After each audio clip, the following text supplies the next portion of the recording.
On était à plus de 550 personnes hospitalisées, ce qui est bien plus que ce qu'on a atteint au pic de la crise en mars-avril. On a 29 personnes aux soins intensifs, dont 21 sont intubées, une cinquantaine qui sont aux soins intermédiaires. Je rappelle que les spécificités de prise en charge sont les mêmes entre les soins intermédiaires et les soins intensifs, hormis le fait que dans un cas, les gens ont une ventilation non invasive de l'extérieur, et aux soins intensifs, les gens ont une ventilation invasive avec un tube qui les aide à respirer. Pour le reste, la capacité du personnel et la sévérité de la maladie qui sont hospitalisés sont les mêmes. Par ailleurs, le nombre de nouveaux cas diagnostiqués chaque jour continue de rester entre 1000 et 1300. On a atteint le chiffre de 1300 il y a 2 jours à peu près, ce qui montre bien que la contamination au sein du canton reste extrêmement active et que dès lors, on n'a pas de quoi être rassuré pour les prochains jours du mois. Évidemment, les décès également ont augmenté. On en note une quarantaine sur les 9 derniers jours. Alors, il y a des nouveaux tests rapides. Qu'est-ce que ça apporte ? Alors le nom de rapide n'est pas par hasard, c'est-à-dire que là on va compresser le temps. Rapide, ça veut dire qu'en 20 minutes on peut avoir le résultat, alors que jusqu'à présent il fallait attendre 24 heures. Et ça c'est très important parce que durant ces 24 heures, eh bien, il y a une grande incertitude pour le patient. Et puis en plus on ne sait pas si on doit être isolé.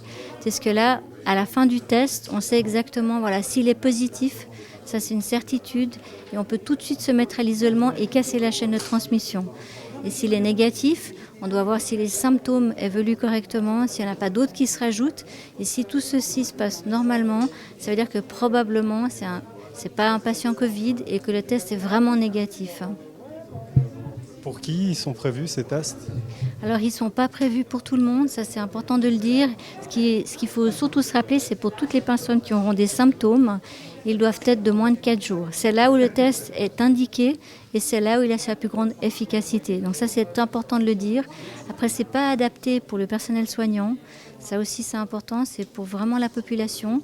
Ce n'est pas indiqué non plus si on a des facteurs de risque importants. Et puis, ce qui a moins de risques, c'est que ce n'est pas pour quelqu'un qui est hospitalisé. Alors, on a déjà commencé, on y travaille dur depuis évidemment le début de la semaine.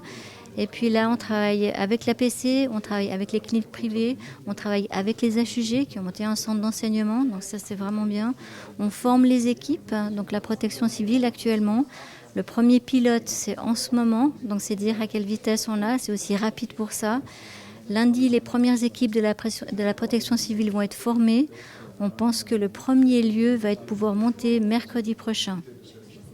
On sait déjà où ? Alors, on doit encore discuter avec tous nos partenaires. Ce qui est important, c'est que tout le monde ait la même information. À ce stade-là, on n'a pas pu discuter avec tous nos partenaires, donc ce serait maladroit de vous informer quel est le plan actuel.